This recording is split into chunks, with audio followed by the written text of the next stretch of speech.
जमशेदपुर के बहरागोड़ा इलाके में बवाल मचा है। स्वर्णरेखा नदी किनारे से तीसरा मिसाइल बम मिलने के बाद लोगों की सांसें अटकी हैं। पहले मिले 2 बम डिफ्यूज किए जा चुके हैं।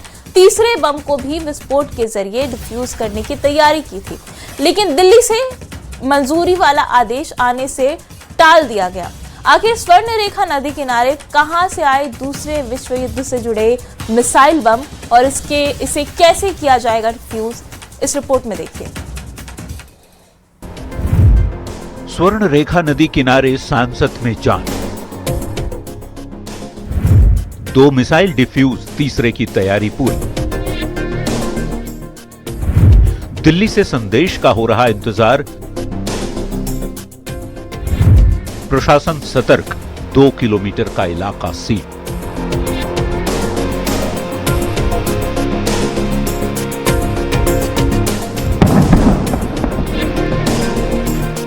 जमशेदपुर के बहरागोड़ा में स्वर्णरेखा नदी किनारे का इलाका सेना और बम निरोधक दस्ते की मौजूदगी। नदी किनारे खोदा जा रहा गड्ढा और उसमें रखी जा रही बालू की बोरी, ये असामान्य हलचल बताने के लिए काफी है कि कुछ बड़ा होने वाला है।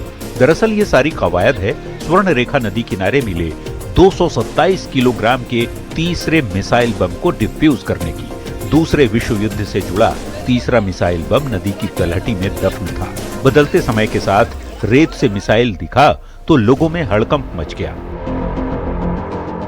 भारतीय सेना द्वारा उसे डिफ्यूज करने की तैयारी की जा रही थी, मगर दिल्ली से किसी तरह कोई निर्देश नहीं आया। उसके बाद जो है इस बम को डिफ्यूज करने जो कार्रवाई की जा रही थी वो रद्द कर दिया गया है। आप तस्वीर देख सकते हैं कि लगभग 2 किलोमीटर एरिया जो है पूरी तरह से इसी तरह स्वर्णरेखा नदी का जो है घेर दिया गया है, सील कर दिया गया है। किसी लोगों को आने जाने नहीं दिया जा रहा है।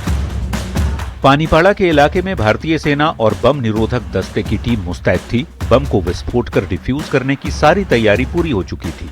2 किलोमीटर का इलाका सील कर दिया गया था। गड्ढे में मिसाइल को डाल दिया गया था।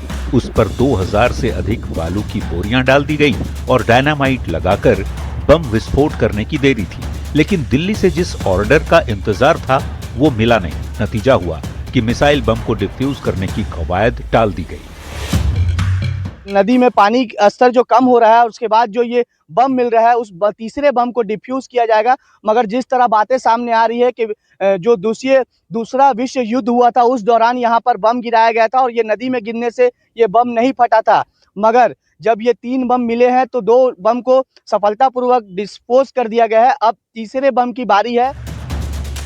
माना जा रहा है कि दूसरे विश्व युद्ध के दौरान इस इलाके में फाइटर प्लेन की गलती से बम गिरे थे, जो नदी की कीचड़ वाली मिट्टी में नीचे दबते चले गए और बाहरी दबाव नहीं पड़ने से फटे नहीं। लेकिन अब ये मिसाइल बम नदी से बाहर निकल रहे हैं। इससे पहले भी 17 और 18 मार्च को 2 बम सेना ने डिफ्यूज किए थे। सेना और प्रशासन की ओर से खास सतर्कता बरती जा रही है ताकि जान माल का नुकसान न हो। जरूरत है इलाके में सघन जांच अभियान की ताकि नदी की तलहटी में दबे दूसरे बम को भी खोजा जा सके। न्यूज़ 18 के लिए जमशेदपुर से आशीष तिवारी की रिपोर्ट। निर्देश का इंतजार है कि दिल्ली से जब निर्देश आएगा तो भारतीय सेना जो है और जो बम निरोधक टीम है वो इस तीसरे बम को डिफ्यूज करेगी, जिसके बाद जो है आसपास के ग्रामीण जो है वो कहीं ना कहीं शांति और राहत की सांस लेंगे। न्यूज़ 18 के लिए जमशेदपुर से आशीष कुमार तिवारी। और बड़ी खबर रामगढ़ से है, जहां रजरप्पा थाना क्षेत्र के एक ज्वेलरी दुकान में हथियार के बल पर बड़ी लूट की घटना को अंजाम दिया गया है। अपराधियों ने 1 करोड़ से ज्यादा के जेवरात और कैश की लूट की है। वहीं मौके पर घटना के दौरान स्थानीय लोगों ने 2 अपराधियों को पकड़ लिया और उनकी जमकर पिटाई कर दी, जिससे वे गंभीर रूप से घायल हो गए। वहीं 4 अन्य आरोपी लूट का सामान लेकर फरार हो गए। मौके से एक पिस्टल भी बरामद की गई है।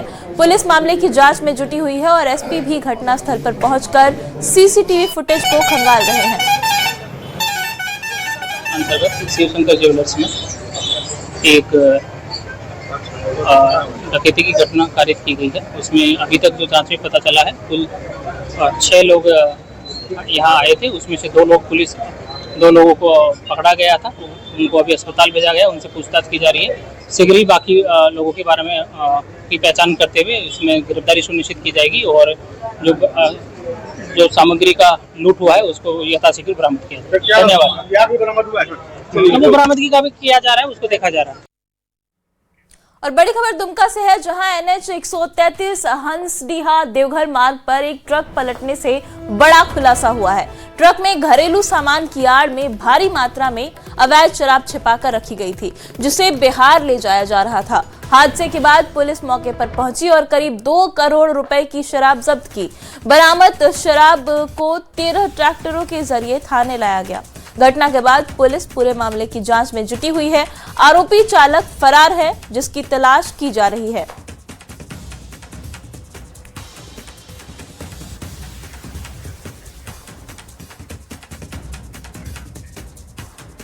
और देखिए, मुख्यमंत्री हेमंत सोरेन ने हर साल 10 लाख नौकरी का वादा चुनाव में किया था और इस चुनावी वादे को पूरा करने में झारखंड सरकार जुटी हुई है।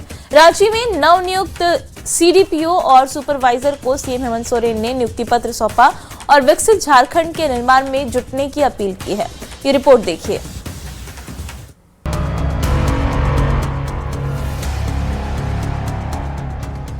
हर साल 10 लाख रोजगार देने के वादे पर झारखंड सरकार अपने कदम बढ़ा रही है।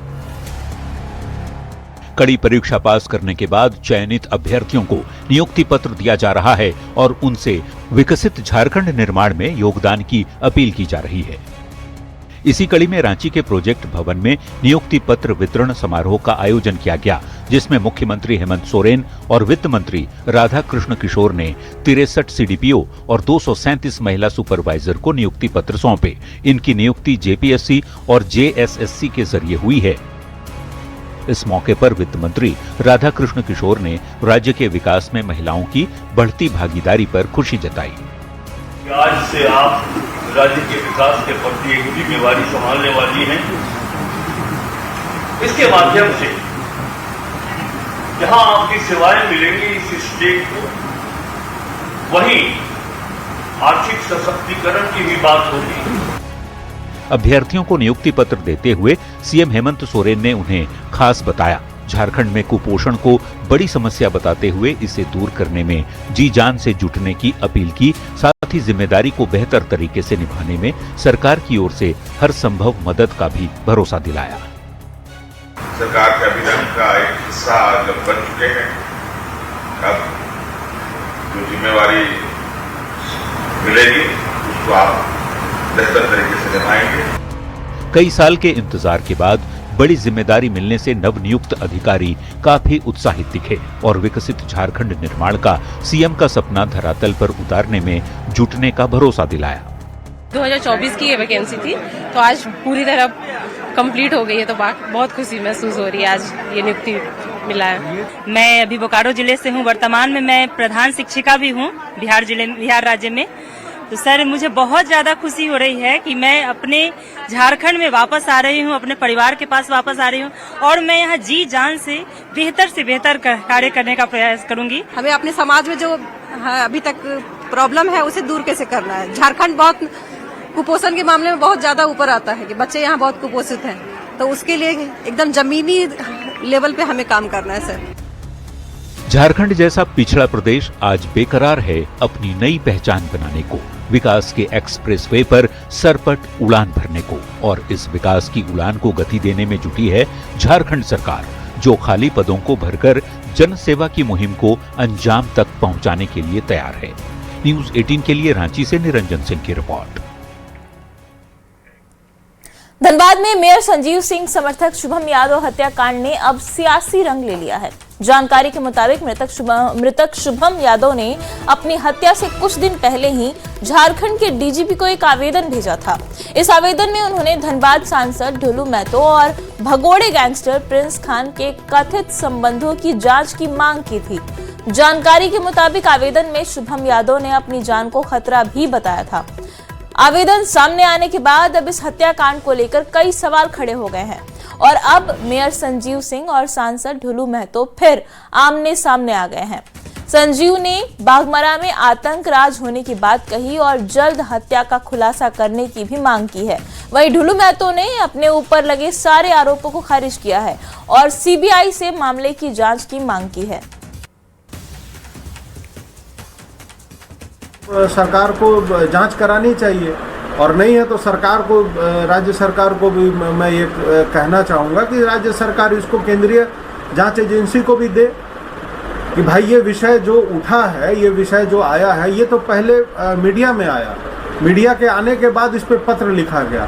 तो अगर इस तरह का विषय है तो उस पर जांच करना चाहिए, क्योंकि बागमारा में बिल्कुल आप जानते हैं कि अराजकता की स्थिति है।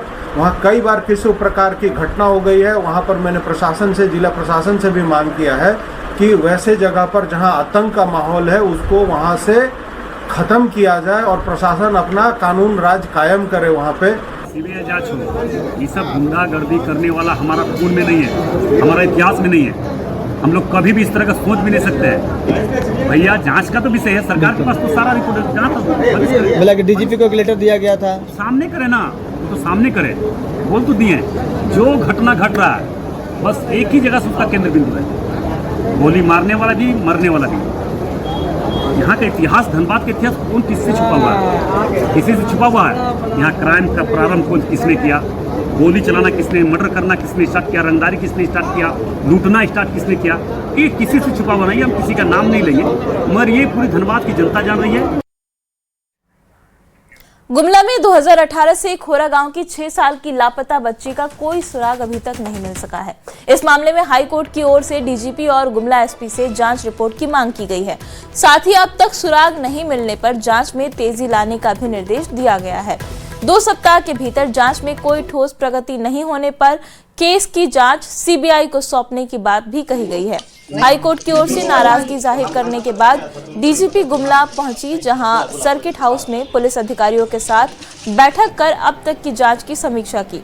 लापता बच्ची के परिजनों को भी बुलाकर करीब 2 घंटे तक उनसे बंद कमरे में पूछताछ की गई, पूरी जानकारी ली गई।